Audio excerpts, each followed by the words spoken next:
ये पद्मजा कौन है? पता नहीं, वो साइन लैंग्वेज है।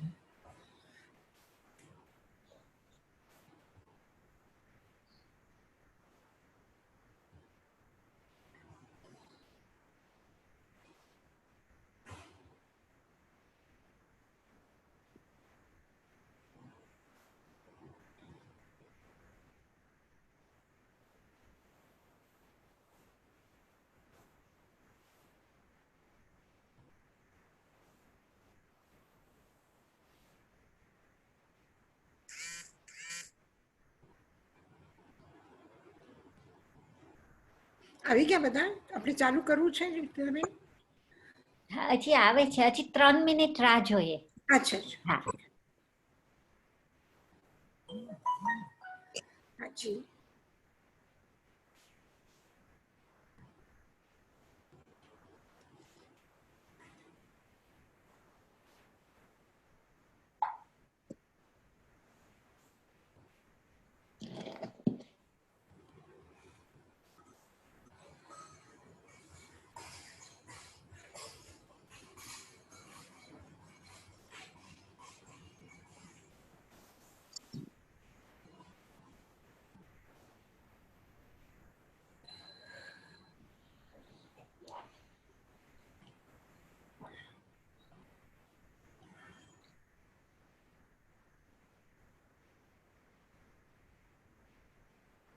મથેન વંદામી યશાજી हाँ મહારાજ. जी हाँ जी हाँ जी. हाँ કેમ છો? મજામાં?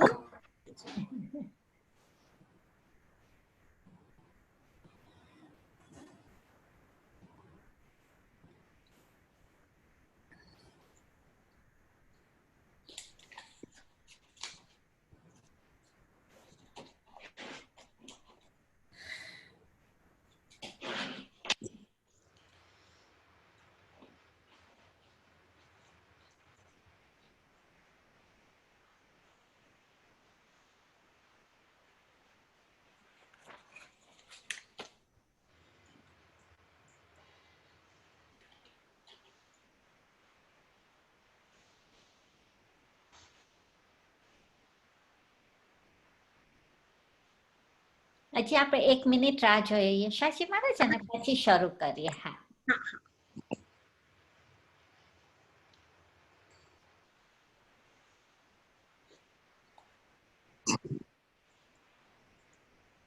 मथेण वंदामी यशजी महाराज.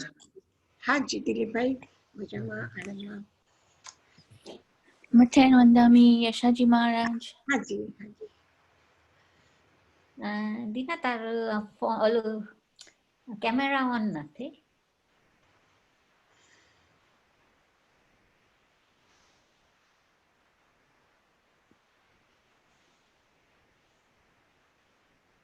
રીટા હા પ્રણામ. પ્રણામ Jinendra. Every time I put on the video, it interferes with the sound, so I prefer to leave it off. Okay હા Okay.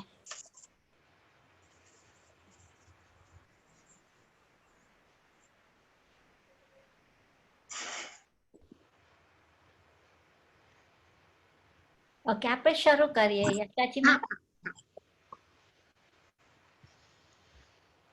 सबसे पहले परम श्रद्धेय आचार्य श्री जी को हम प्रणाम करते हैं, जिनकी कृपा से, जिनके आशीर्वाद से हमें जीवन के बारे में और जीवन की इतनी सूक्ष्मता, जीवन की इतनी बहुमूल्यता और जीवन का एक लक्ष्य इतना स्पष्टता से जानने को समझने को मिल रहा है, तो हम अत्यंत अहोभाव के साथ में, अत्यंत भक्ति भाव के साथ में आचार्य जी को प्रणाम करते हैं और आज का ये नया सब्जेक्ट हम प्रारंभ करते हैं. ऐसे जब हम इसको सुनेंगे तो ऐसे लगेगा कि बहुत परिचित है ये शब्द हमारा, कि आवश्यक. आज का जो विषय है वो है आवश्यक. आवश्यक छह है, लेकिन आवश्यक ये शब्द हमारे बहुत नजदीक का शब्द है, कोई नया नहीं है. इसका अर्थ समझने के लिए, सुनने के लिए हमें किसी डिक्शनरी में देखने की जरूरत नहीं. मतलब जो आवश्यक है, जरूरी है, जो करने जैसा है, इसका मतलब है आवश्यक। हम देखते हैं कि ये जो हमको जीवन मिला है, जैसे कि भगवान महावीर ने उत्तरायण सूत्र में कहा है कि इस तमाम विशाल ब्रह्मांड में, इस सृष्टि में सबसे कम संख्या अगर किसी की है, तिर्यंच है, देवता है, नारकी है, सब लोग हैं, इन सभी जीवों में सबसे कम संख्या है मनुष्य की। और उस विराट सृष्टि में से कम जो लोग हैं, उसमें से हम एक हैं। मतलब जो कम होता है उसका मूल्य बढ़ जाता है, उसकी कीमत बढ़ जाती है, वो महत्वपूर्ण हो जाता है। तो इस अर्थ में कहना चाहिए कि इतना अच्छा, इतना बहुमूल्य, इतना श्रेष्ठ हमें जीवन मिला है, तो स्वाभाविक है कि जब इतनी अच्छा, इतना मूल्यवान कोई उपहार हमको मिले, तो उसके विषय में जानना एक स्वाभाविक होता है कि इसके लिए क्या आवश्यक है, हमें क्या करना चाहिए, कैसे जीना चाहिए, कैसे रहना चाहिए। इन सारे प्रश्नों का हम समाधान खोजने जाते हैं। भगवान महावीर ने कहा कि ये मूल दो तत्व है, एक जीव और एक अजीव। ये संसार, ये जीवन, जीव और अजीव, इन दो तत्वों का खेल है। अजीव में और भी तत्व है मिले हुए, और स्वतंत्र रूप उनका दिया जाए तो 6 तत्व है, 6 द्रव्य है। जीव, अजीव, धर्मास्तिकाय, अधर्मास्तिकाय, आकाशास्तिकाय, काल। तो इन 6 द्रव्यों के अपने अपने स्वभाव हैं। 6 द्रव्य स्वतंत्र है, किसी का भी एक का स्वभाव दूसरे के साथ नहीं मिलता है, दोनों स्वतंत्र है, दोनों के स्वभाव अलग है। तो इसका मतलब हुआ कि अजीव का स्वतंत्र अस्तित्व है, वो अलग, उसकी पहचान है, वो पूर्ण स्वतंत्र है, और जीव भी पूर्ण स्वतंत्र है, वो किसी के अधीन नहीं है। पर हमारा अनुभव ऐसा नहीं है, और हमारा तो कुछ सुनने के बाद में काफी हम गुरुओं के संपर्क में आने के कारण हम अपने आप को स्वतंत्र भी समझे। आत्मा स्वतंत्र है, शरीर अलग है, जीव अलग है, आत्मा शरीर के अधीन नहीं है, उसका स्वतंत्र अस्तित्व है, ये सुनकर के आया है। लेकिन अनुभव जब करने बैठेंगे तो हमें अजीव द्रव्य हमारे जीवन से, हमारे शरीर से, जिस शरीर में आत्मा है हमारी, उससे हमें अनुभव अलग प्रतीत नहीं होता है, अनुभव अलग आत्मा का नहीं मिल रहा है। इसका मतलब है कि ये जीव और अजीव, ये शरीर और आत्मा, कर्म और आत्मा, पुद्गल और आत्मा, ये जो 2 द्रव्य है, ये दोनों इतने मिक्स हो गए हैं कि कहीं भी आत्म द्रव्य का स्वतंत्र अस्तित्व नहीं मिल रहा है। जैसे पानी शुद्ध है, बारिश, बरसात का पानी है, बारिश का पानी है, वो एकदम स्वच्छ है। लेकिन किसी गंदे तालाब में हम जाकर के देखेंगे तो वहां पानी हमको स्वतंत्र नहीं नजर आएगा, वो गंदा, बदबू वाला, कि मिट्टी मिला हुआ, कोई पी नहीं सकेगा। मनुष्य, पशु, पक्षी, कोई भी उस पानी को पीने पसंद नहीं करेंगे। और ऐसा स्वतंत्र अस्तित्व जब पानी का नहीं मिलता है, तो इसका मतलब है कि पानी अगर हमको चाहिए तो उसको स्वच्छ करना होगा, उसको अलग करना होगा। तो ये जो हमारा जीवन है, ये पुद्गल के साथ में इतना मिक्स हो गया है, और पुद्गल के जो परिणामन है, पुद्गल के जो परिणाम है, पुद्गल का जो स्वभाव है, वो मिल गया है और उसको हमने अपना समझा है। तो सबसे पहले आवश्यक ऐसा कुछ करने जैसा है हमारे जीवन में, तो हमारा जीवन का, हमारे अस्तित्व का अनुभव करने जैसी स्थिति हम बनाए। मतलब उस अस्तित्व को, आत्म द्रव्य को पूर्ण शुद्ध बनाए, पूर्ण स्वतंत्र बनाए, और उस तब हम अपने आप को जान पाएंगे। तो इसके लिए जरूरी है, क्या जरूरी है, ये समझना जरूरी है कि जैसे 6 आवश्यक है, 6 आवश्यक है, तो ये अवश्य करणीय है, निश्चित रूप से करना जरूरी है। इसका मतलब है आवश्यक। आवश्यक शब्द की व्याख्या चाहे वो हरिभद्र सूरी करे, चाहे वो आचार्य मलयगिरी करे, सबने एक ही प्रकार से की है। यही कहा है कि अवश्य करणीयम समनेनम सावयनया अवश्यकाय वयम हवै जम्भा अवश्य कर्तव्यम आवश्यकम श्रमणाधिवीर उभय कालम क्रियते इति भाव। ये मलयगिरी की व्याख्या है कि चाहे गृहस्थ हो, चाहे साधु हो, कोई भी क्यों न हो, उन सबके लिए अवश्य काय वयम, अवश्य करने जैसा जो है वो है आवश्यक। तो आवश्यक में 6 आवश्यक है। दूसरी बात इन्होंने एक व्याख्या और बहुत सुंदर की है कि ज्ञानादि गुणानाम असमन्ताद वश्या, कि इंद्रिय और कषाय इन सबको साधना के द्वारा ज्ञानादि गुणों को जो इन्होंने वश करके रखा है, कषाय ने आत्मा के स्वभाव को, आत्मा के गुणों को अपने अधीन करके रखा है, उसको ढाक कर दिया है। तो उनको स्वतंत्र करना, उन गुणों को प्रकट होने देना, ये है आवश्यक। कि ज्ञानादि गुणानाम, ज्ञान आदि, ज्ञान दर्शन चारित्र आदि जो गुण है आत्मा के, उन ज्ञान के समूह को साधना के द्वारा अपने अधिकार में करे, अपने वश में करे, उन्हें अवश्य नहीं तो होने दे। तो इसका मतलब हुआ आवश्यक। तो बहुत ही सुंदर आज का ये विषय है, और इसमें 6 आवश्यक है। इन आवश्यक को हम प्रचलित भाषा में 6 आवश्यक न बोल करके सीधा हम प्रतिक्रमण भी बोलते हैं, और प्रतिक्रमण के 6 आवश्यक इस प्रकार से बोलते हैं। तो बोलने में कुछ भी बोल दे, उसमें नहीं कुछ है, लेकिन ये 6 आवश्यक है। इसमें पहला आवश्यक है सामायिक, दूसरा आवश्यक है वंदना, तीसरा आवश्यक है, दूसरा आवश्यक है 24 सप्तम, तीसरा आवश्यक है वंदना, चौथा आवश्यक है प्रतिक्रमण, पांचवा आवश्यक है कायोत्सर्ग, और छठा आवश्यक है प्रत्याख्यान। तो ये 6 आवश्यक की साधना के द्वारा हम आत्म गुणों को प्रकट कर सकते हैं, ज्ञानादि गुणों को प्रकट कर सकते हैं, मिथ्यात्व, कषाय, प्रमाद, इन सबको हम हरा सकते हैं, पराजित कर सकते हैं। और इस प्रथम सामायिक आवश्यक है।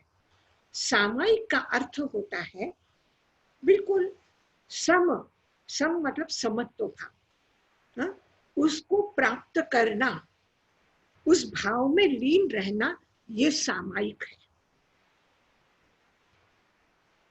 इसमें और किसी भी क्रिया विशेष का या विधि विधान का उल्लेख कहीं पर भी नहीं किया है।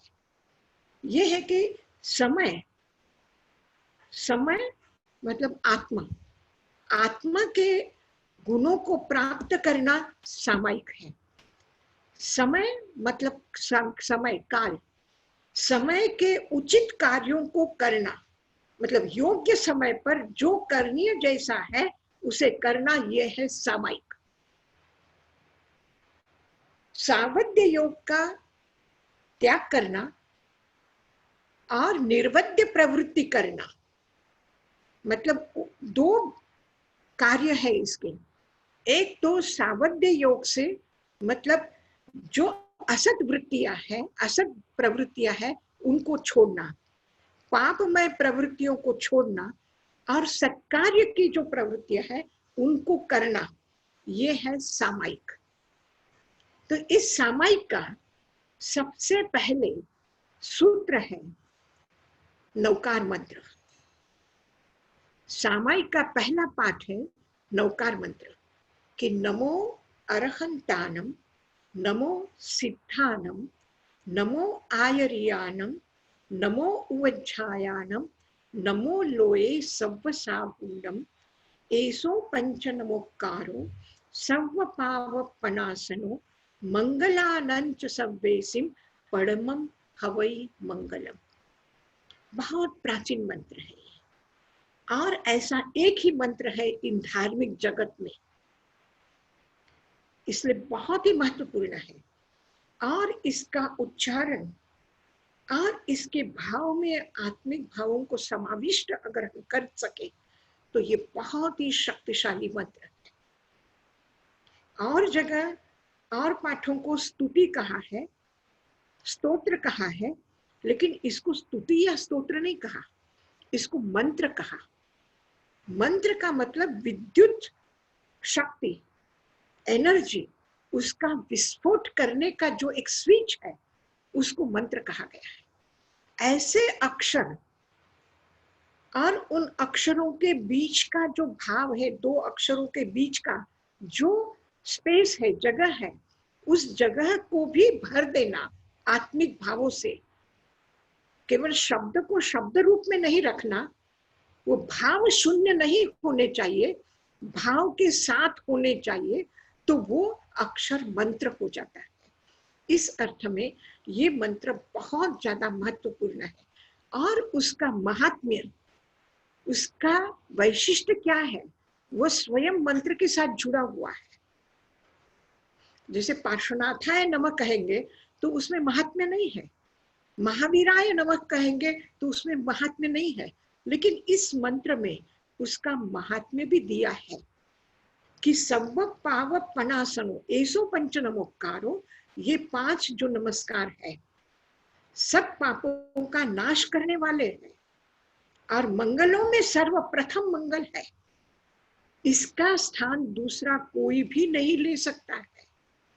ये ऐसा मांगल्य भरा है कि इसके जैसा कोई दूसरा मंगल मंत्र है ही नहीं। मंगलानंच सव्वेसिम, सभी मंगलों में यह प्रथम मंगल है। परमम हवई मंगलम, प्रथम मंगल है। मतलब मंगल इसकी बहुत बड़ी शाश्वती है।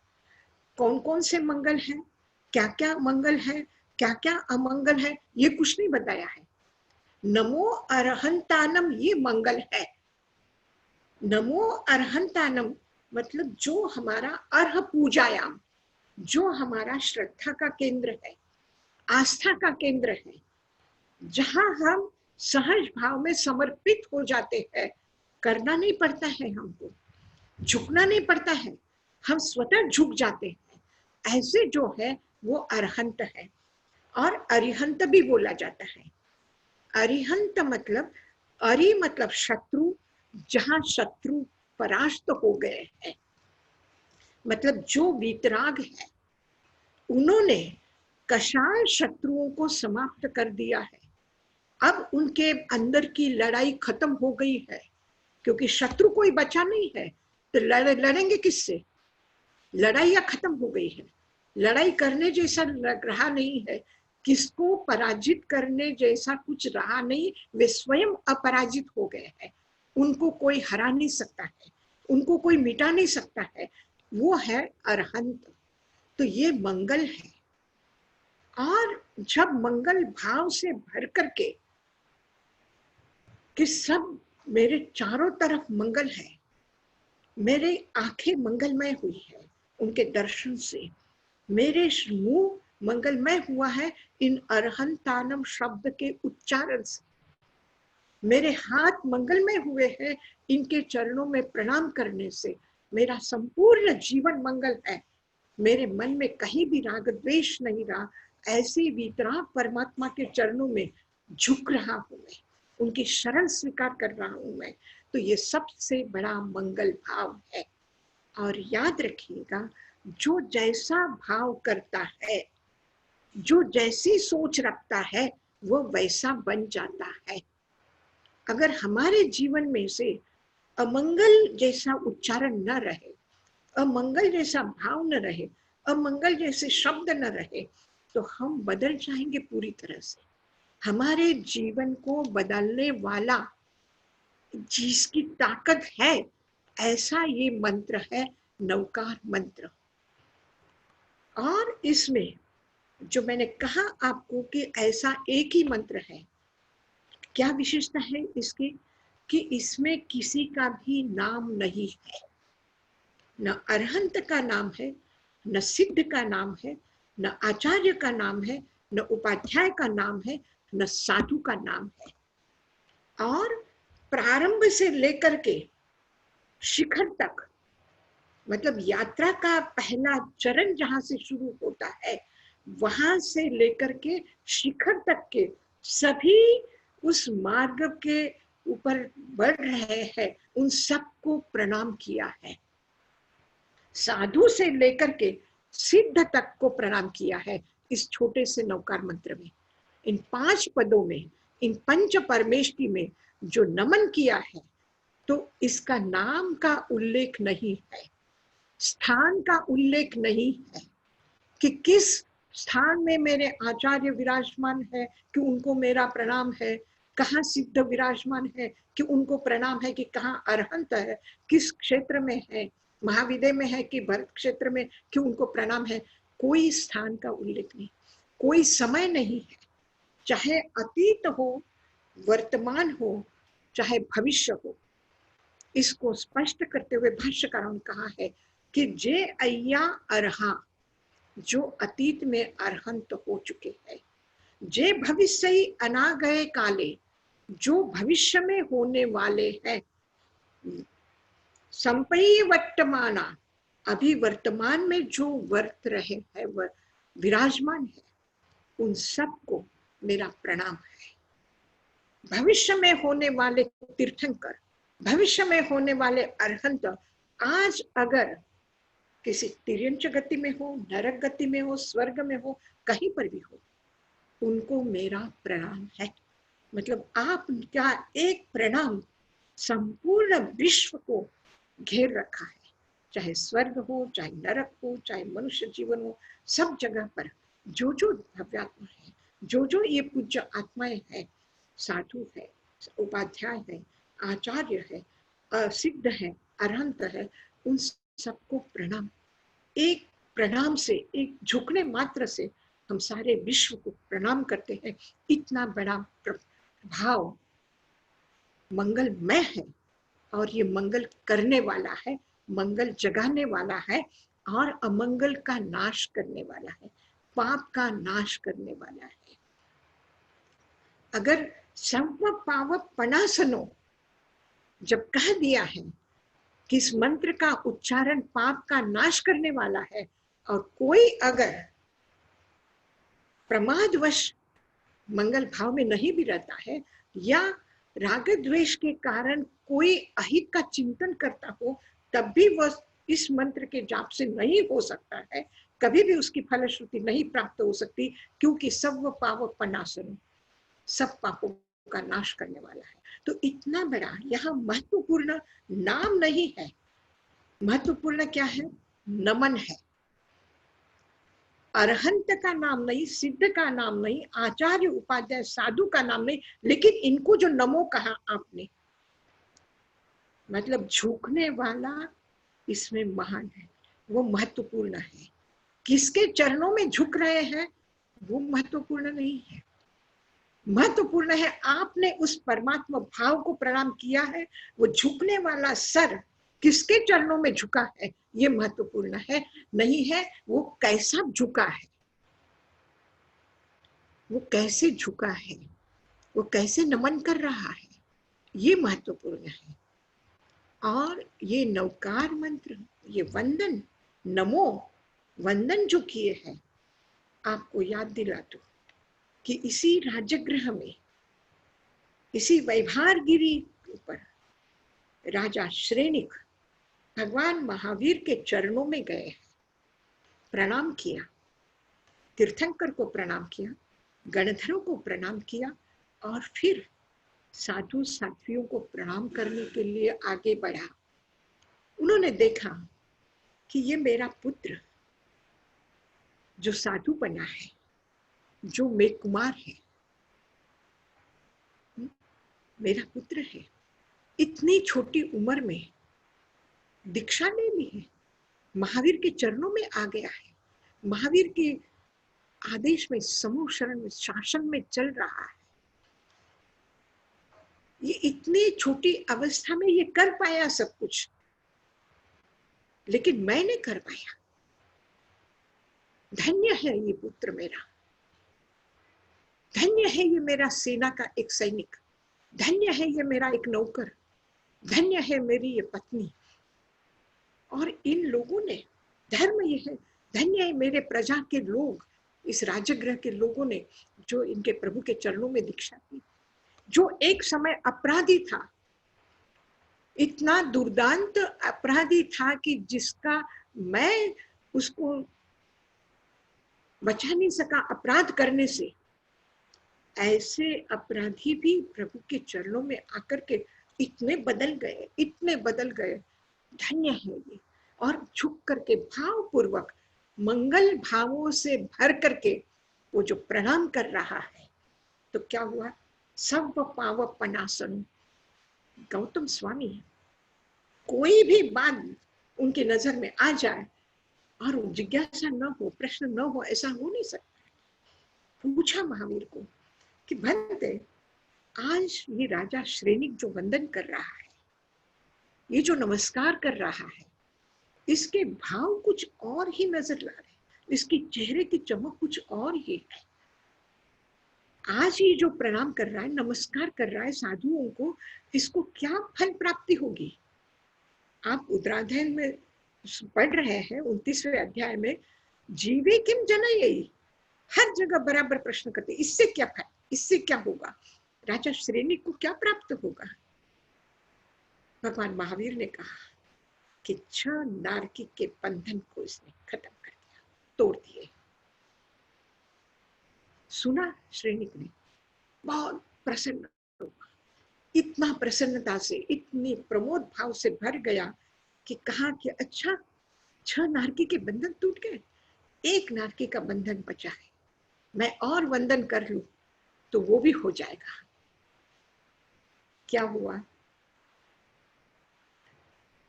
पहले जो वंदन कर रहा था तब उसके जो भाव थे, लेकिन जब भगवान महावीर ने कहा कि 6 नारकी के बंधन टूट गए हैं, और उसने सोचा कि अरे 6 के हुए तो 1 का होने में क्या बाकी रह जाएगा, मैं और वंदन कर दूं तो 1 नारकी के बंधन और मेरे टूट जाएंगे।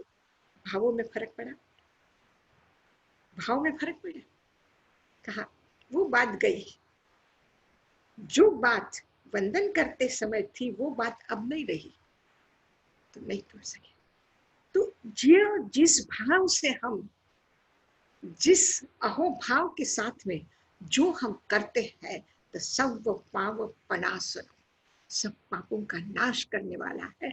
तो ये प्रथम जो है, प्रथम सूत्र जो है, वो हमें उस परमात्मा के प्रति, उन परमात्मा के चरणों में, वह साधु है कि तीर्थंकर अरहंत है, कोई फर्क नहीं पड़ेगा।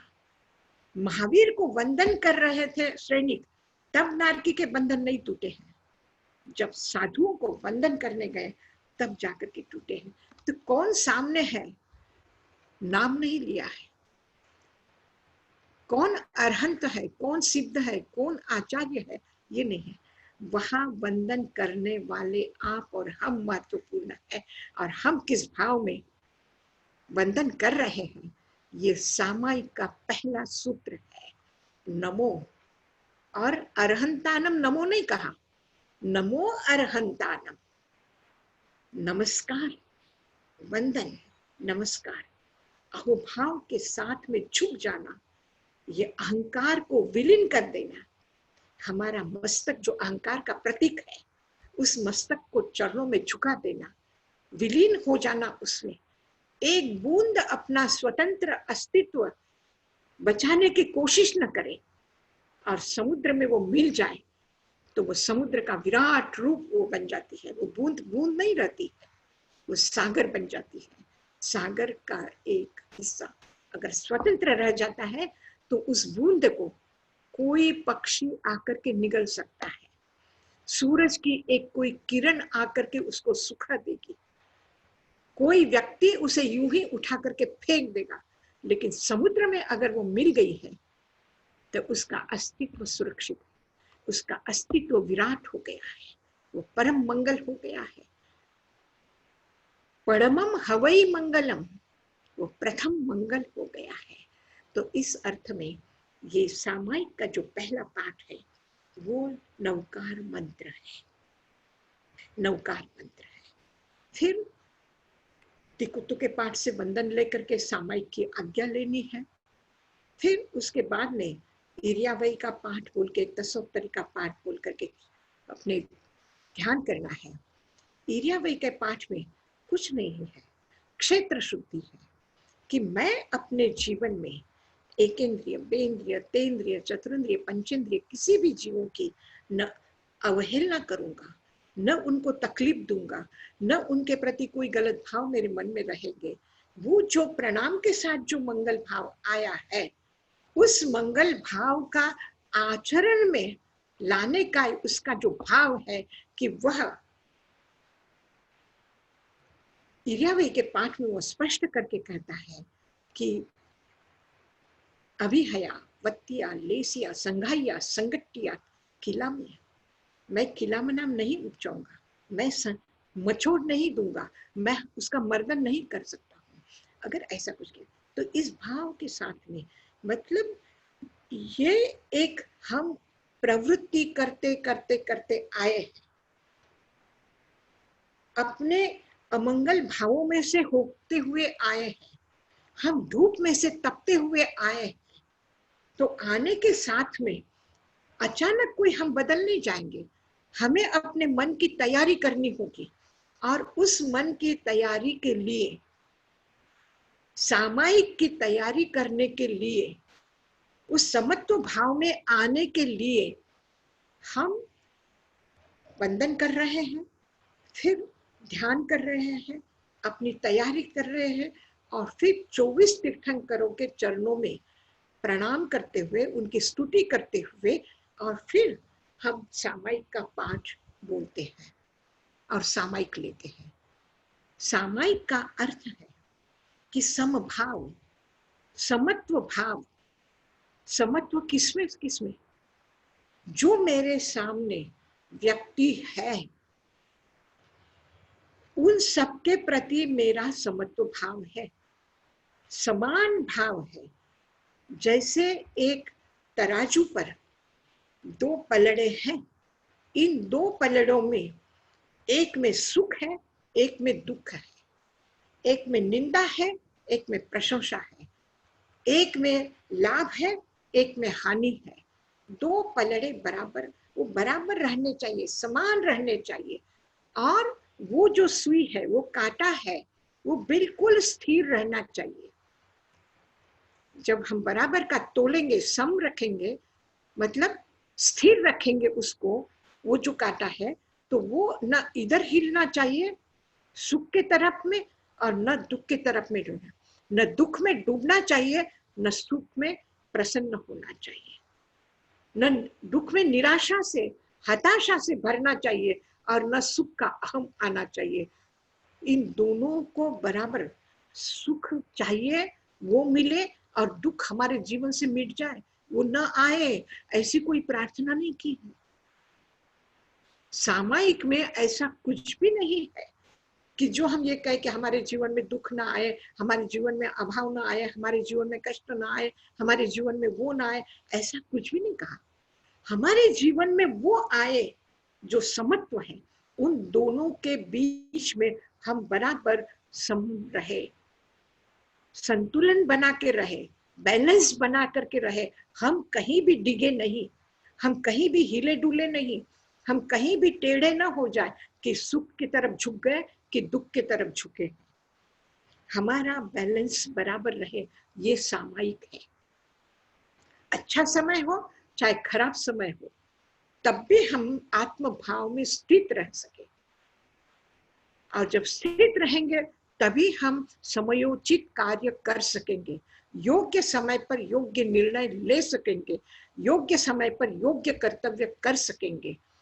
तो ये है सामायिक, चाहे अपना हो चाहे पराया हो, बल्कि समत्व जब आ जाता है तो अपना और पराया भेद जैसा कुछ रहता नहीं है, सुख और दुख जैसा कुछ रहता नहीं है, धूप और छांव जैसा कुछ रहता नहीं है। ये द्वंद्व ही सारे मिट जाते। द्वंद्व के मिटने का मतलब वो नहीं आए ऐसा नहीं, द्वंद्व के मिट जाने मतलब वो दुख को दुख रूप देखने की दृष्टि नहीं है, खराब को खराब रूप में देखने की दृष्टि नहीं है, खराब में से क्या अच्छा हो सकता है। जैसे आचार्य श्री जी ने अभी जो एक कोरोना का समय चल रहा है, इस सब गलत समय में, खराब समय में भी हम आत्म भावों में कैसे रह सकते हैं, हम स्वाध्याय में कैसे रह सकते हैं, हम प्रार्थना में कैसे रह सकते हैं, हम धार्मिक आराधना कैसे अच्छी तरह से कर सकते हैं, इस खराब समय में भी हम अपने आप को अच्छे भावों में कैसे रख सकते हैं। ये है सामायिक, ये है समत्व, ये है हमारा विवेक, ये है हमारी प्रज्ञा, और इससे ज्ञान गुण का क्या हो गया है, विस्तार हुआ है, ज्ञान गुण प्रकट हुआ है। नहीं तो ये खराब समय है, ये दुष्ट है, भगवान कब नष्ट होगा, कब हमारे जीवन से जाएगा, इतना नुकसान हुआ, इतनी हानियां हुई, इतने काम धंधे बंद हो गए, ये ऐसा आर्त ध्यान रौद्र ध्यान करने की अपेक्षा हम उन सबको छोड़ करके, काउसर्ग में तो हम बोलते हैं कि आर्त ध्यान रौद्र धाया हो न ध्यान, आर्त ध्यान रौद्र ध्यान धाया हो, धर्म ध्यान शुक्ल ध्यान न धाया हो तो तसम इच्छामि दुक्कडम। लेकिन वास्तव में करना, जीवन में लाना, ये क्या है, ये है सामायिक। कि आर्त ध्यान रौद्र ध्यान करने जैसी स्थिति होते हुए भी उस आर्त ध्यान और रौद्र ध्यान में न रह करके धर्म ध्यान में रह रहे हैं, तो ये हुआ सामायिक। योग्य समय पर योग्य निर्णय, योग्य समय पर योग्य कार्य करना, योग्य समय पर योग्य प्रवृत्तियां करना, ये है सामायिक। तो ये जो समय का महत्व समझना सामायिक है, आत्मा के गुणों को जानना, ये है सामायिक।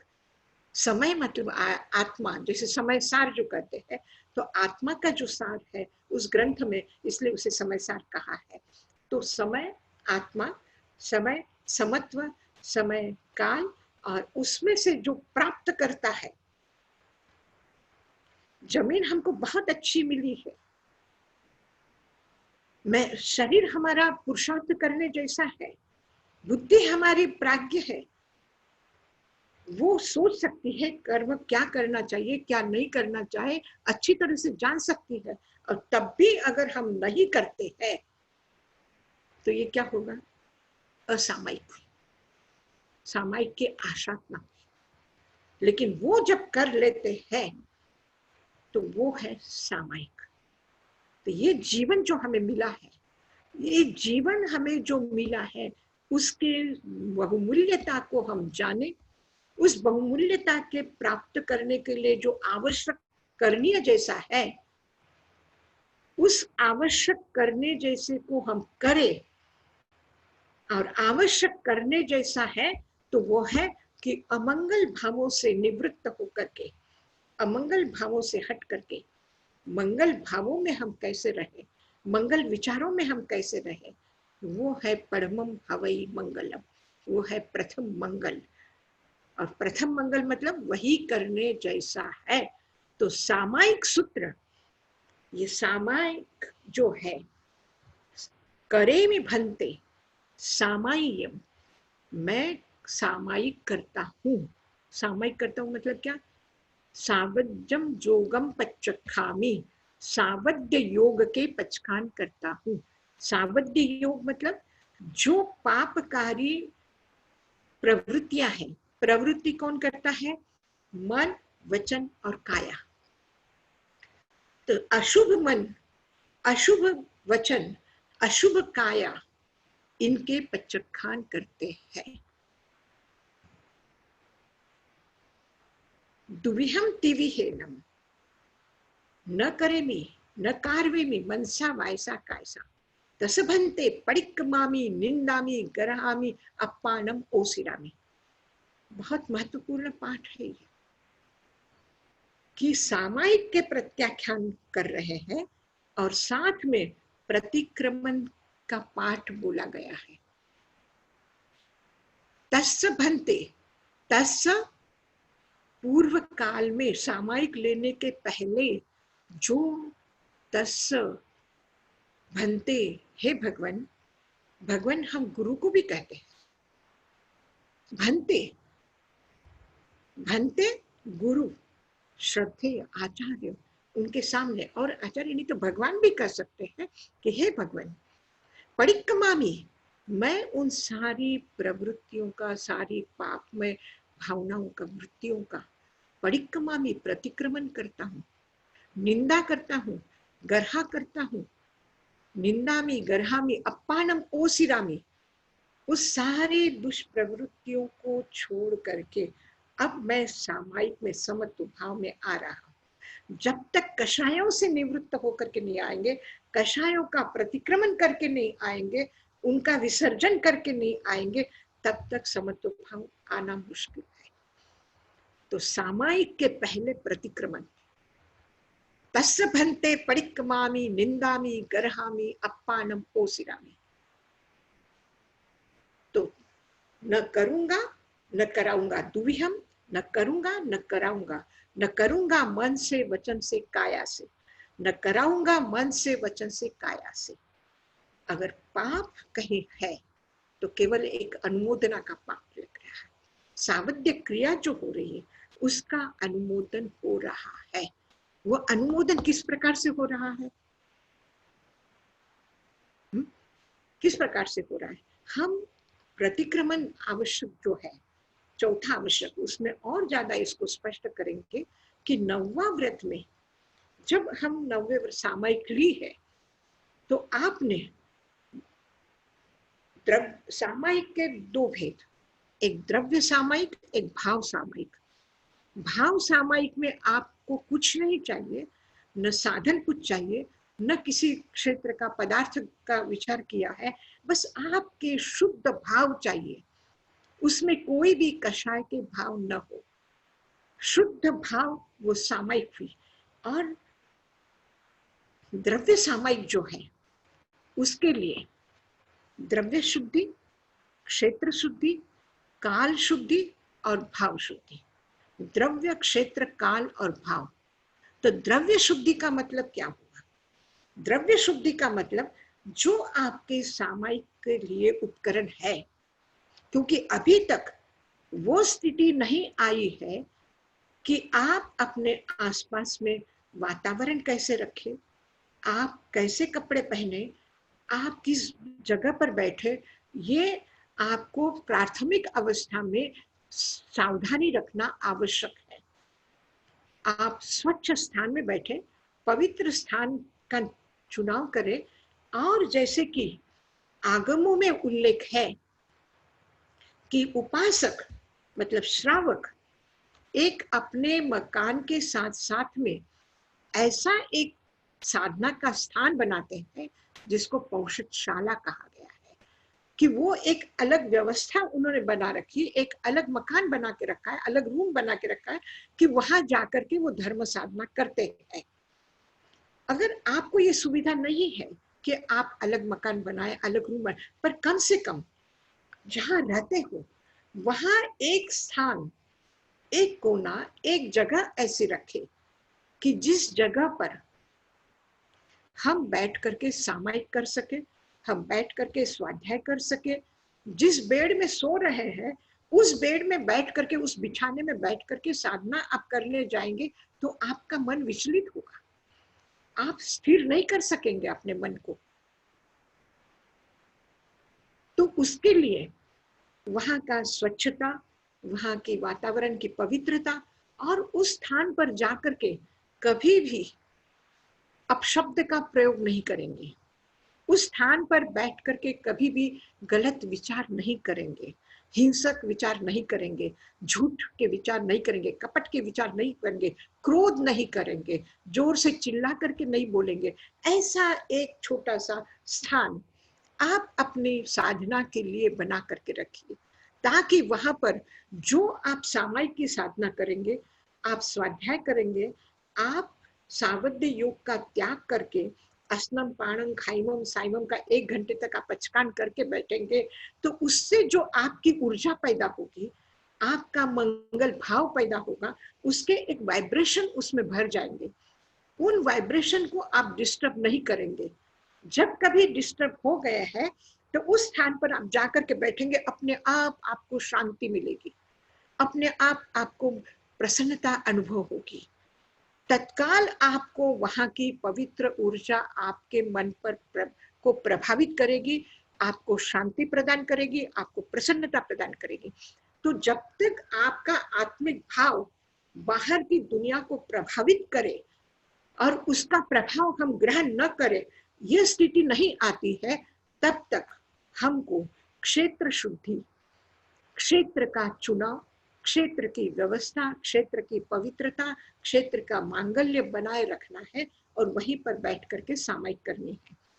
जिस समय हम सामायिक करेंगे उस समय हमारे वस्त्र एकदम सात्विक वस्त्र हो, शुद्ध वस्त्र हो, लाइट कलर के वस्त्र हो, बहुत डार्क कलर के वस्त्र न पहने, बहुत ज्यादा फिट होने वाले वस्त्र न पहने। जो ज्यादा फिट होने वाले वस्त्र है उस वस्त्र को उतार दे और ढीले वस्त्र पहने,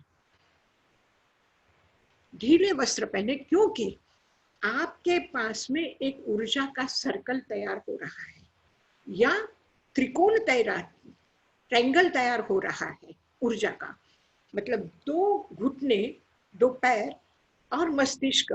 तो इस तरह से आपका ये ऊर्जा का एक मंत्र का एक यू बन गया है या फिर वर्तुल बना है, सर्कल बना है। वो सर्कल आपका जब बनता है तो ऊर्जा जब प्रवाहित होती है, ऊर्जा जब घूमने लगती है, तो वो ऊर्जा टाइट वस्त्र पहनने से, जैसे आपने ऐसी अंगूठी पहन रखी इसमें एकदम, तो इसमें से जैसे ब्लड सर्कुलेशन नहीं हो रहा है, आपने एक धागे से अंगुली को लपेट दिया, कस करके बांधा, गांठ बांधी, तो वहां से ब्लड सर्कुलेशन नहीं हो रहा है। तो ऐसे ही ऊर्जा का सर्कुलेशन नहीं होगा, इसलिए टाइट वस्त्र नहीं पहनेंगे, ढीले ढाले वस्त्र पहनिए, लाइट कलर के वस्त्र पहनिए। डार्क कलर के वस्त्र भी ऊर्जा को डिस्टर्ब करते हैं। जैसे अगर कृष्णलेशा, काले रंग की अशुभ भावों की ऊर्जा पैदा होगी तो उस समय काला वस्त्र ठीक रहेगा, लेकिन अगर आप व्हाइट कपड़े पहनते हैं तो उस समय में जो आपकी ऊर्जा है, जो विद्युत का आभा मंडल का जो कलर है, वो आपका ध्यान साधना के द्वारा, सामायिक के द्वारा व्हाइट कलर का होगा, सिल्वर कलर का। तो वो सिल्वर कलर अगर ब्लैक कपड़े पहने, डार्क कपड़े पहने, तो कलर आपका डिस्टर्ब हो जाएगा। तो इसलिए लाइट कलर के कपड़े पहनेंगे, ढीले वस्त्र पहनेंगे और शरीर पर कोई भी बोझ रूप लगने वाली चीजें नहीं रखेंगे। जैसे आप आंख बंद करके सामायिक में बैठे हैं तो उस समय आपको चश्मे की जरूरत नहीं है। तो कभी कभी ऊर्जा का सर्कुलेशन और संवेदनशीलता इतनी बढ़ जाती है कि चश्मा आपको भार लगने लगेगा। तो इसलिए चश्मा उतार दीजिए, घड़ी उतार दीजिए, अनावश्यक चाहे दागिने हैं, अनावश्यक चीजें हैं, वो शरीर पर मत रहने दीजिए। तो उपकरण का त्याग, साधनों का त्याग करिएगा, ज्यादा वस्त्र मत रखिएगा। एक आसन है, एक ओढ़े हुए कपड़े हैं, बस इतना ही काफी है। और ऐसे द्रव्य क्षेत्र शुद्धि, द्रव्य शुद्धि और काल शुद्धि, जिस समय आप निश्चिंत होकर के 48 मिनट बैठ सकते हैं, तो वो समय आप अपने सामायिक के लिए चुने। ऐसा नहीं कि रश आवर में ऑफिस जाने की जल्दी है, टिफिन तैयार करना है, घर की साफ सफाई करनी है, कोई नौकर आएगा तो बेल बजाएगा तो उसको दरवाजा खोलना है, उसके लिए बार बार उसको सब काम समझाने हैं, ये करना है, वो करना है। तो ऐसे समय में आप अगर सामायिक लेके बैठे तो आपकी एकाग्रता बनेगी नहीं। तो बिल्कुल निश्चिंत होकर के आप 48 मिनट का समय अपने साधना को जिस समय दे सकते हैं उस समय दीजिए। घर में कोई अस्वस्थ है, घर में कोई परेशान पीड़ित है, तो उस समय में मेरा सामायिक का टाइम हो गया है, दर्द है, वो करा रहा है तो कराए, वो उसका दर्द समझेगा, वो उसके कर्म के उदय से उसको बीमारी आई है। ऐसी उपेक्षा करके नहीं, ऐसी किसी की अवहेलना करके, किसी की निंदा करके, किसी के साथ झगड़ा करके, किसी के साथ अशांत होकर के हम सामायिक करने बैठेंगे तो नहीं होगा। और आप देखेंगे कि भगवान महावीर ने जो ये कहा है कि आप सामायिक कर रहे हैं और उस 1 घंटे का जो एक रसायन आपने पैदा किया है, उस रसायन का प्रभाव आपके 23 घंटे पर होना चाहिए। वो मंगल आपका 23 घंटे आपके वाणी पर, आपके शरीर पर, आपके जीवन पर अवतरित होना चाहिए। अगर एक बीज जमीन में डाला है तो वो अंकुरित हो रहा है, तो उसको अंकुरित होना चाहिए। वो जमीन तोड़ करके वो बीज जिंदा है तो वो अंकुरित होना चाहिए। और उस अंकुरित होने का जो 23 घंटे का आपका समय है, तो उसमें ऐसा कुछ भी मत करिए कि जिसके कारण वो अंकुर दब जाए, उसको प्रकट होने दीजिए। और इसीलिए हम जीवन में थोड़ा सा सावधान रहें, हम जीवन में थोड़ा सा प्रयत्न करें भाव शुद्धि। उस समय तो भाव की शुद्धता कैसे आएगी? अगर आपने गैस पर पानी उबलने के लिए रखा है और आप प्रार्थना करेंगे कि भगवान ये ठंडा हो जाए, भगवान ये ठंडा हो जाए, भगवान ये ठंडा हो जाए, आप पंखा लेकर के उसको हवा देंगे तो क्या पानी ठंडा हो जाएगा? नहीं होगा। आप गैस बंद करेंगे तो पानी ठंडा हो जाएगा। तो जिसके कारण हमारी मन की वृत्तियां उबल रही है, वो हम 1 घंटा सामायिक करने बैठेंगे तब शांत होगी, ऐसा नहीं होगा। क्योंकि हम उबाल करके आए अपने आप को, हमारा दिमाग उबल रहा है, हमारा हृदय उबल रहा है, हमारे हाथ पैर ऐसे उबल रहे हैं, तो ऐसे हम सामायिक करने बैठेंगे तो नहीं होगा। इसलिए इसके पूर्व का जो समय है उसमें हम कोशिश करें कि अधिक तीव्र कषाय, अधिक अमंगल के भाव न आए। इसीलिए न किसी की उपेक्षा करो, न किसी की अवहेलना करो, न किसी के लिए अमंगल के शब्द बोलो, न ऐसे कोई भाव करो, विचार करो, न मंगल का वाणी से उसका प्रयोग करो, मन से भी नहीं, वाणी से भी नहीं, शरीर से भी नहीं। आप देखें कि भगवान महावीर ने जब अतिमुक्त कुमार बालक है, भूल हुई है उस, वो पानी, बारिश के पानी में खेल रहा है और साधुओं ने उसे पकड़ करके ले आए महावीर के पास में, बोले देखिए ये कैसा बच्चा है, आप बच्चों को दीक्षा दे रहे हैं, ये जाके बारिश के पानी में खेल रहा है, साधु को खेलना चाहिए क्या पानी में? और भगवान महावीर ने क्या कहा? भगवान महावीर ने क्या कहा? एक छोटा 8 वर्ष का बालक, उसके मन में जो साधना का बीज अंकुरित हुआ है, उस बीज को हम अवहेलना करके ढाके नहीं, उस अंकुर को प्रकट होने दो। भगवान महावीर ने उन सभी साधुओं को, बड़े साधुओं को कहा, नो निंदे नो ही ले, अतिमुक्त की निंदा मत करो, अतिमुक्त की अवहेलना मत करो, उसको उगने दो, उसको प्रकट होने दो, और वो होगा। वो इसी भाव में मोक्ष जाने वाला है, वो अंतकृत केवली है, उसको प्रोत्साहन दिया। कोई भी एक सत्कर्म करके आता है तो उसको तो प्रोत्साहन दिया ही दिया, लेकिन अगर कोई निराश होकर के आता है, कोई हताश होकर के आता है, कोई उसकी चुगली करके लेकर के शिकायत करता हुआ आता है, तो भगवान ने उसको हताश नहीं होने दिया। मेघ कुमार आया है, मन से नाराज होकर के आया, दुखी होकर के आया, हताश होकर के आया कि मैं तो छोड़ के चला जाऊंगा, मैं तो नहीं रहूंगा इस साधना में, ये सामायिक चारित्र मुझे नहीं चाहिए, जाऊंगा, चला जाऊंगा। क्या कहा महावीर ने?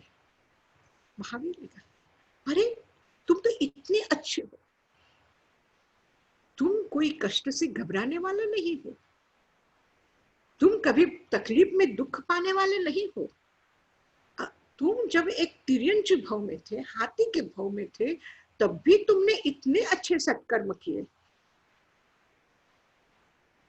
तब भी तुमने जंगल में आग लगी और वो आग में जब पशु पक्षी सारे झुलस करके मरने लगे तो उन सबको बचाया है। इतना करुणावान, इतना सत्कर्म करने वाला, इतना महान व्यक्ति है तू। उसको प्रोत्साहन दिया, उसकी उत्साह को बढ़ाया, उसको तो हमारा जीवन भी जब हम 1 घंटे की ये सामायिक करते हैं और 1 घंटे में जो ये समत्व का भाव आता है, वो हमारा 90 व्रत के सामायिक के व्रत में जीवन पर्यंत हमारा वो समत्व भाव आना चाहिए।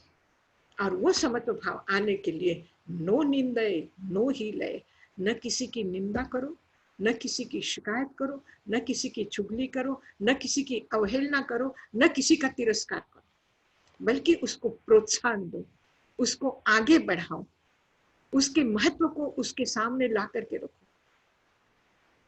तो ये जो है ये सावध्य योग की प्रवृत्ति है। तो सावध्य योग का त्याग करके निर्वध्य योग की प्रवृत्ति हमें करनी है।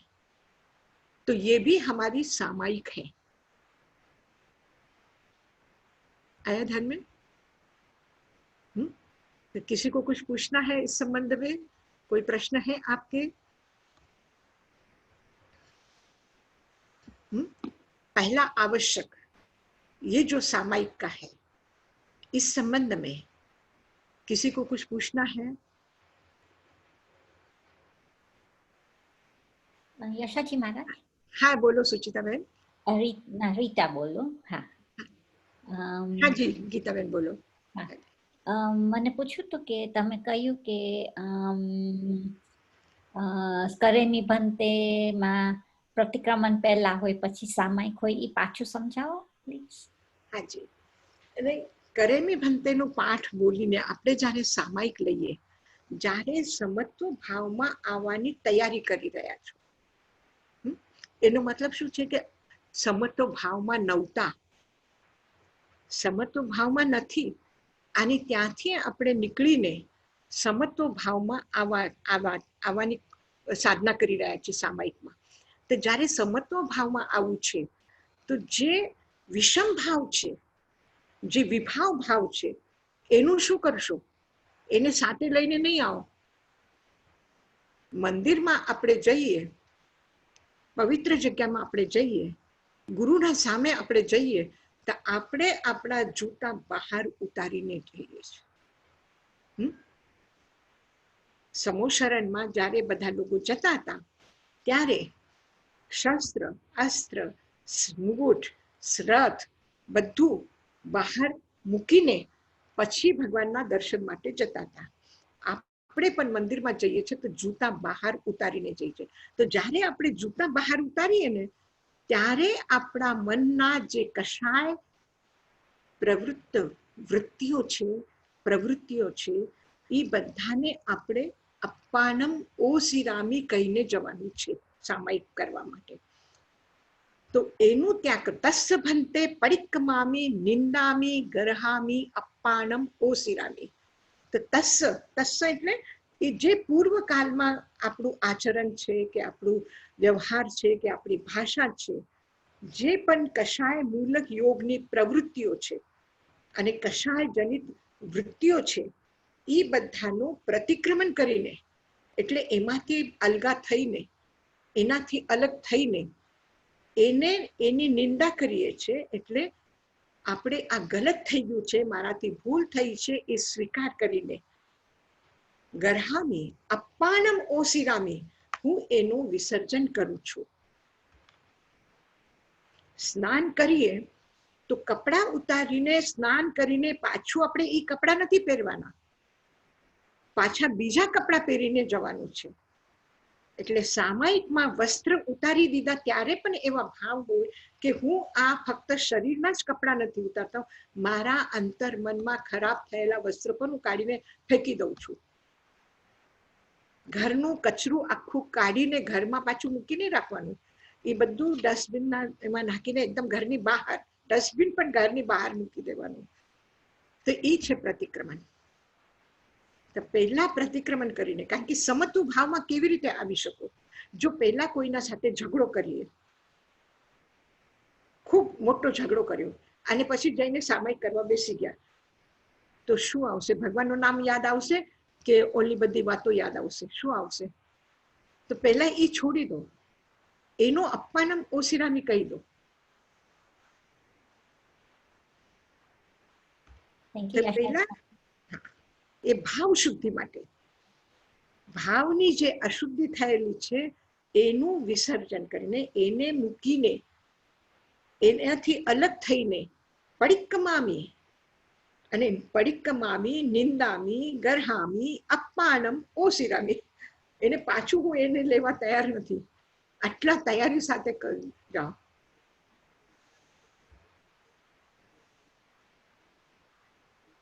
હા બોલો. મથેન વંદામી યશાજી મહારાજ. હાજી.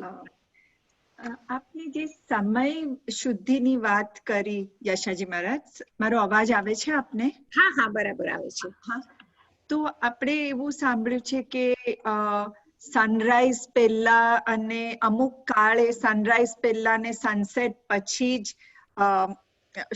સમયની એ સમયે કરવું જોઈએ. તો ક્યારેક આપણને હવે નીંદર આવી જતી હોય કે આપણને પાઠ ખબર ન હોય, એટલે અંધારામાં આપણે હજી એટલું યોગ્યતા નથી કે કરી શકાય. તો એના વિશે થોડું સમજાવશો કે ઇઝ ઇટ ઓકે કે આપણે, જેમ આપે કીધું કે ખબર હોય કે 48 મિનિટ્સ દિવસના બીજા ટાઈમે કાઢી શકાય છે, તો એવું કોઈ, કારણ કે અમુક એવું કંઈક સાંભળ્યું છે કે અમુક અકાળ કહેવાય કે જે અમુક 12 વાગે કે કંઈક ન કરાય, તો સમય માટે થોડું ખ્યાલ કરાવશો પ્લીઝ. Thank you. જે અકાલ છે એના પર નિયમો છે કે અકાલ કોને કહેવાય. આ સૂર્યાસ્ત અને સૂર્યોદય, આ બે સમય જે છે એને સંધ્યા સમય કહેવામાં આવે છે. સંધ્યા એટલે સંધિ, એટલે બે અપોઝિટ સત્તા જ્યાં મળે છે એને સંધિ કહેવાય. જેવી રીતે સૂર્યોદયના સમયમાં સૂર્યનો પ્રકાશ આવતું હોય અને રાત્રિનો અંધકાર જતું હોય, તો અંધકાર અને પ્રકાશ આ બે નો સમન્વય ત્યાં છે. હજી પૂર્ણ સૂર્યોદય નથી થયું અને હજી અજવાળો પણ છે, એટલે રાત્ર જ્યારે પૂરી થવા આવે ત્યારે સૂર્યોદય નહીં થયું હોય તો પણ પ્રકાશ દેખાય. એટલે રાત્ર જવાની છે, અંધારું જવાનું છે અને સૂરજ આવવાનું છે. તો એ જે સમય છે આ સંધિ વેલા છે. બે સત્તા, એક અંધકારની સત્તા વિલીન થાય છે અને પ્રકાશની સત્તા આવે છે. એવી જ રીતે સૂર્યાસ્તના સમયમાં રાત આવે છે, અંધારો આવે છે અને પ્રકાશ જઈ રહ્યું છે. તો આ જે વેલા છે, આ વેલા એક ઉર્જાના જાગરણ માટે બરાબર હોય છે. તો એના માટે થઈને એ સમયમાં આપણે પ્રભુના સ્મરણમાં રહીએ, પ્રભુનું ધ્યાન કરીએ, તો એ આપણા ભાવોને શુદ્ધ કરી શકાય છે. ઘણી વખત શું થાય છે કે તમે એમ પણ અનુભવ કરી શકો છો કે આ બે જે સમય છે એ થોડા મનને ઉદાસ કરે એવા સમય હોય છે. છોકરાઓ પણ, નાના છોકરાઓ પણ સૂર્યાસ્તના સમય રડે છે વધારે. તો એને થોડો અનઇઝી ફીલ થાય છે. પ્રકાશ જતું હોય અને અંધારો આવતો હોય તો અનઇઝી ફીલ થાય છે. તો એ સમયમાં આપણે વિષાદમાં કે નિરાશ થવાની જરૂરત નથી કે આટલું સારું પ્રકાશ ગયું ને હવે અંધારો આવશે. એ નિરાશ થવાની જરૂરત નથી કે સારો સમય વયું ગયું અને ખરાબ સમય આવવાનું છે. એ કલ્પના કરીને દુઃખને માનો, તમે એ દુઃખને પણ સુખમાં પરિવર્તિત કરો. આ અશુભ સમયને પણ તમે શુભમાં પરિવર્તિત કરો, ભગવાનનું સ્મરણ કરો. એટલા માટે આ બે સંધ્યાનો સમય છે. અને એના સિવાય શું હતું કે પહેલા લોકોની જે જીવનચર્યા હતી, આ જીવનચર્યા સૂર્યોદય પછીથી શરૂ થતું હતું અને સૂર્યાસ્ત સમયમાં બધી પ્રવૃત્તિઓથી નિવૃત્ત થતા હતા. ગમે તેટલા કામે જતા હોય તો પણ બધું બિઝનેસ બધું બંધ કરીને સાંજના ચોવ્યાર માટે ઘરે આવતા હતા લોકો. એટલે સાંજના ચોવ્યાર પતી ગયું પછી એના પાસે નિવૃત્ત એકદમ શાંતિનો સમય હતો. એટલે એ સૂર્યાસ્તના સમયમાં પ્રતિક્રમણ કરો, સૂર્યાસ્તના સમય સામાયિક કરો. સૂર્યોદયના વખતે સવારના એટલી કઈ ચહલ પહલ, એટલું કઈ કામ કે બહુ નાસ્તાના કઈ બહુ ઝંઝટ કે આ તે નહોતા. હવે શું થયું કે આપણી આખી જીવનચર્યા બદલાઈ ગઈ છે. રાતના મોડે સુધી કામ કરવાનું છે, સવારના વહેલું ઉઠાતું નથી, અથવા આખો દિવસ થાકી ગયા પછી સાંજના થોડું સુસ્તીનો સમય હોય તો કઈ વાંધો નહીં. તમે એ સમય ન અનુકૂળ હોય, એ સમય તમારી માનસિકતા તૈયાર ન હોય તો તમે બીજા સમયમાં સામાયિક કરો, એમાં કઈ વાંધો નથી. થોડું નિશ્ચિંત સમય કાઢીને ફ્રેશ થઈને કપડાં ચેન્જ કરીને અને વ્યવસ્થિત રીતે બેસીને સાધના કરો. પહેલા સવાર ટાઈમ આટલું રશ અવર નહોતું. હવે છોકરાઓને સ્કૂલે જવાનું છે, બધા ટિફિન તૈયાર કરવાના છે, ઓફિસે જવાનું છે, એ કામનું એક આખો પ્લાનિંગ કરવાનો ટાઈમ છે. અને એ સમયમાં તમે સામાયિક કરવા બેસો તો એ તમને નહીં ફાવે, તમે એકાગ્ર નહીં થઈ શકો. તો જે સમયમાં બધી પ્રવૃત્તિઓ હવે કરી ચૂક્યા છો, હવે કોઈ વાંધો નથી, 1 કલાક તમે આરામથી કાઢી શકો છો, એવા સમય ઉપર સામાયિક કરો, કઈ વાંધો નહીં. અને સેમ ટાઈમ યુઝ કરવો જોઈએ. જે સમય આપણે નક્કી કર્યો એ જુદા જુદા ટાઈમ કરવા બદલે સેમ ટાઈમમાં બેટર હોય કરવાનું. બરાબર છે ને. મનની શું છે, એક સ્થિતિ છે, એ કોઈ પણ વાત સાથે તરત જ જોડાઈ જાય છે.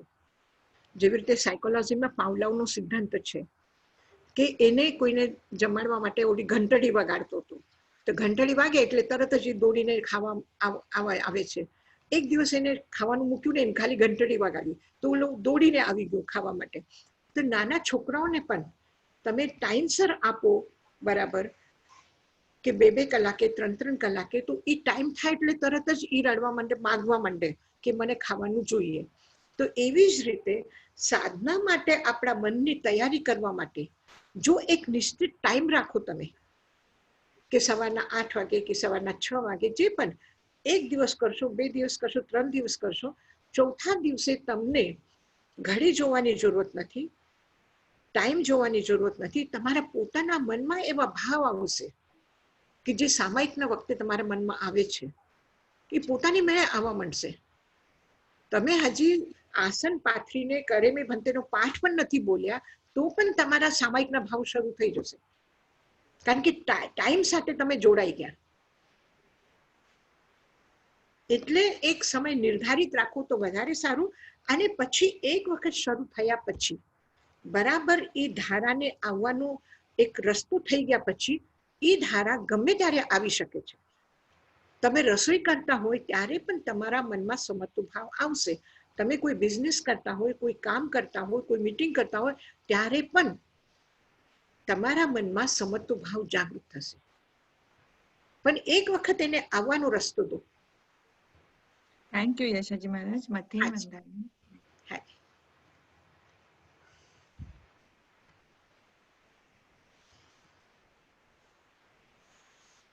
હાજી, બહુ સરસ. બહુ તમને કોઈ પણ પ્રશ્ન હોય, કોઈ પણ કોન્ટેક્ટ કરવું હોય તો તમે આરામથી અહીંયા ક્લાસમાં પણ પૂછી શકો છો, અને પર્સનલી કોઈને કંઈ જાણવું હોય તો અલગથી કોન્ટેક્ટ પણ કરી શકશો. અને હજી એમાં પણ આપણે તમને એવું લાગતું હોય કે આ થોડું હાર્ડ લાગે છે કે સમજાવવામાં કોઈ મુશ્કેલ આવે તો આપણે હજી એમાં પણ આપણે ચેન્જ કરી શકશું. તમને જેમ અનુકૂળતા છે, જેમ ગમશે એમ પ્રમાણે તમે કહેજો તો આપણે એ પ્રમાણે કરશું. અને જ્યાં પણ આપણને એવું લાગે ન ગમે, ન થાય, તો આપણે ટાઈમ મહારાજ પાસેથી જાણી લઈશું. આપણા પાસે છે ને, સૌભાગ્ય છે આપણું કે આપણી જે પણ જિજ્ઞાસા છે, જે પણ આપણે સમજવું હોય, જાણવું હોય, તો આપણને હંમેશા એમના પાસેથી આપણે લઈ શકીએ છીએ. તો એ પણ આપણે લેવાની કોશિશ કરશું. અને આપણે જેટલા આ એક એવો સમય, આ એક એવા ગુરુનો સાનિધ્ય આપણને મળ્યો છે કે આપણે બધા આપણા આવરણ કાઢીને ફેંકી શકીએ છીએ. અને જેટલા ઝડપથી આપણે આ કરશું એટલું આપણું વધારે પ્રકાશમાં વધારેમાં વધારે સુખમાં, વધારેમાં વધારે એક જ્ઞાનના વિશાળ ક્ષેત્રમાં આપણે આવી શકશું. બહુ સરસ, બહુ સારું તમે ટાઈમ કાઢ્યું અને તમારી એટલી જાણવાની કરવાની ધગશ છે. ખૂબ ખૂબ અભિનંદન છે તમારા. અને આપણે આજે સામાયિક કર્યું છે એમાં હજી અને 24 સપ્તમમાં પાછો આપણે લોગસોનો પાઠ કરશું, એટલે મેં અત્યારે આમાં નથી લીધું એને, પછી આપણે એમાં પણ કરીશું. મથેણ વંદામી યશાજી મહારાજ, બહુ સરસ સમજાવ્યું. બહુ સરસ સમજાવ્યું યશાજી મહારાજજી. બહુ જ મને ગુરુદેવ યાદ આવી ગયા. યશાજી મહારાજજી, ગુરુદેવજી બી આવી રીતે પ્રવચન દેતા, બહુ સરસ. મને એકદમ ગુરુદેવ લાગતા હતા કે યશાજી મહારાજજી એકદમ ગુરુદેવની જેમ બોલે છે. થઈ શકે ના, એવું નથી. પછી એમના પાસેથી જે જાણ્યું, એમના પાસેથી જે મળ્યું એ જ આપણે બોલીએ છીએ. આપણે આપસમાં બેસીને, તમે પણ એ સાંભળ્યું છે, મેં પણ એ સાંભળ્યું છે, આપણે આપસમાં બેસીને એ વાતો કરી રહ્યા છે કે તાઈ મહારાજ આપણને શું કીધું, ગુરુદેવજી આપણને શું સમજાવ્યું, બસ એ આપણે બોલીએ છીએ ને આનંદ લઈએ છીએ એનો. બહુ સરસ સમજાવ્યું યશાજી મહારાજજી, બહુ સુંદર. Thank you Yashaji Maharaj. મથેણ વંદામી. Thank you Yashaji Maharaj. મથેણ વંદામી. હાજી. Thank you Yashaji Maharaj. મથેણ વંદામી. થેન્ક યુ મથેણ વંદામી. સવારના ઉઠીને નવકાર મંત્ર બોલશો તો એકદમ મંગલ ભાવથી ભરાઈને બોલજો. મથેણ વંદામી.